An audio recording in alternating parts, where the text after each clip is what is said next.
RCF. Bonjour Pierruc, bonjour à tous. Très heureux de vous retrouver après quelques jours d'interruption en raison d'une maintenance technique au niveau local. Merci de nous rejoindre pour votre édition locale en Champagne en ce vendredi 14 novembre. Au sommaire, ce week-end, le Secours catholique organise sa collecte nationale qui coïncide avec la Journée mondiale des pauvres pour financer ses actions mais aussi renforcer son réseau de bénévoles au service des plus démunis. Au cœur de la vie locale, les maires affrontent chaque jour défis et responsabilités. Le diocèse de Châlons propose ce samedi matin à l'Épine un temps d'échange pour mieux comprendre leur mission. À Châlons-Champagne, le collectif Bien Livre à Châlons mêle littérature et solidarité. Chaque année, il publie un recueil collectif vendu au profit d'une cause locale. Cette année, les 12 histoires de village signées par 12 auteurs sort ce samedi avec une surprise finale inédite. Didier Noël à la tête du collectif nous en parlera dans quelques instants. Mais tout d'abord, un point sur la météo près de chez vous. Pour aujourd'hui en Champagne, selon Météo France, un temps plutôt calme et ensoleillé en tout cas ce matin, plus nuageux cet après-midi avec quelques averses possibles au sud de la Champagne crayeuse avec des températures qui fluctueront entre 11 et 18 degrés.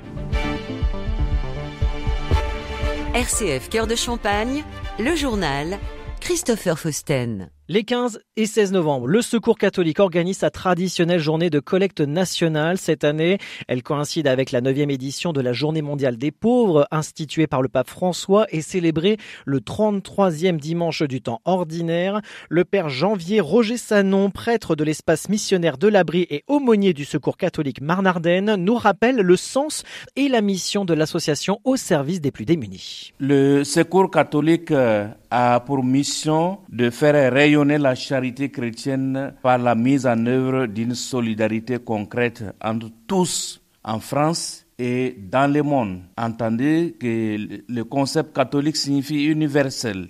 Cette charité ne fait pas de différence entre les hommes et les femmes, peu importe leur provenance, leur culture, leur religion, etc. Au Secours catholique, il s'agit tout simplement d'accueillir, d'écouter, d'accompagner des hommes et des femmes en situation de pauvreté, les aider à lutter contre la pauvreté, de sorte qu'ils retrouvent leur dignité et deviennent eux-mêmes les premiers acteurs de leur propre développement. Le père Janvier Roger Sanon explique aujourd'hui comment le Secours catholique finance ses actions. Le Secours catholique vit essentiellement des dons et des legs. Il faut dire que cette œuvre de charité est notre mission à tous. Tous, nous sommes appelés à être ces donateurs. Le Secours vit à nos collectes organisées chaque année à la fête nationale du Secours catholique et aussi par des subventions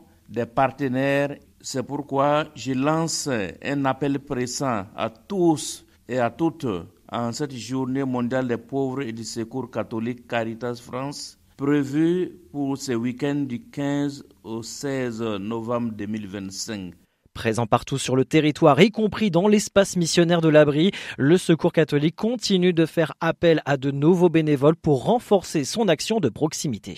Nous y trouvons des équipes locales à Montmirail, à Montmort-Lucie, à Cézanne, à Essernay et à Fère-Champenoise. Madame Stépienne Ayens est l'animatrice qui accompagne toutes ces équipes constituées de bénévoles, de bénéficiaires, de donateurs qui se rencontrent régulièrement en semaine. Pour être bénévole, il faut aussi s'adresser à l'accueil des paroisses que nous venons de citer. Et là-bas, nous pouvons avoir de plus amples informations auprès des équipes déjà constituées. L'an dernier, 4264 donateurs ont contribué par leur générosité au financement des actions du Secours catholique.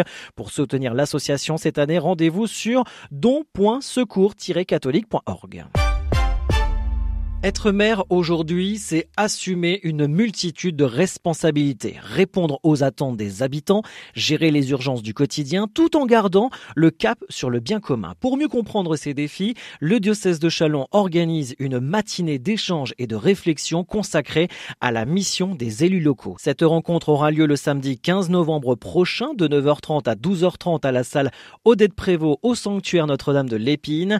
Plusieurs intervenants y prendront la parole, à savoir savoir Monseigneur Éric de Moulin-Beaufort, archevêque de Reims, le père Joël Morlet, sociologue, et Monseigneur Franck Javary, évêque de Châlons.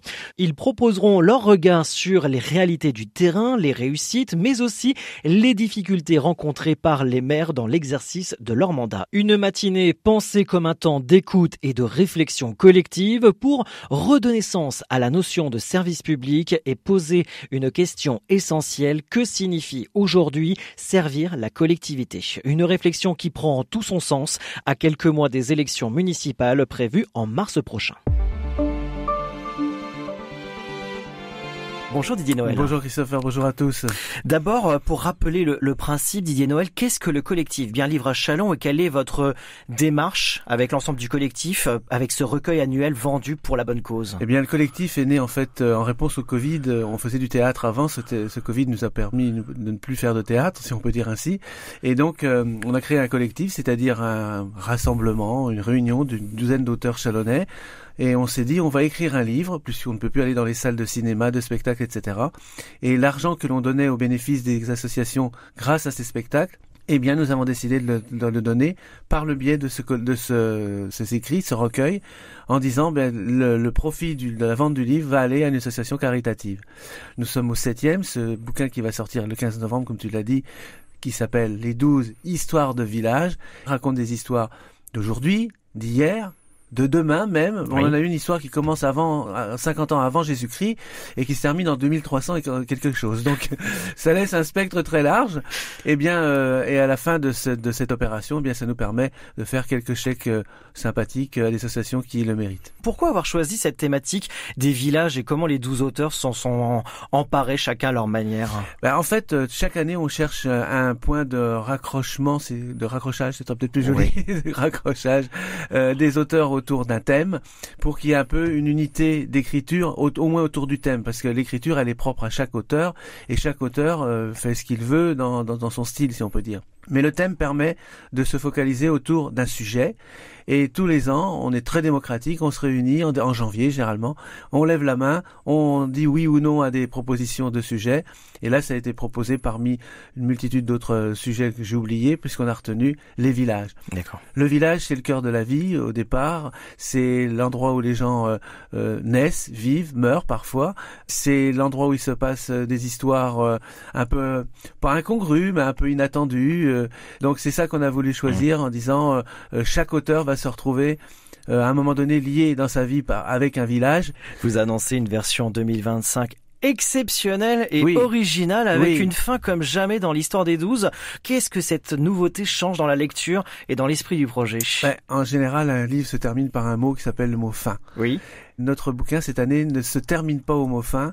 À la fin de la dernière histoire, de la dernière nouvelle qui est signée par Arnaud Jousseau, eh bien on repart par un biais moderne et de communication vers un autre univers. C'est-à-dire que l'on va réconcilier, mais ils n'étaient pas fâchés, le papier et le numérique. C'est tout à fait original et chacun va y trouver son compte, très surpris par ce qu'il va trouver.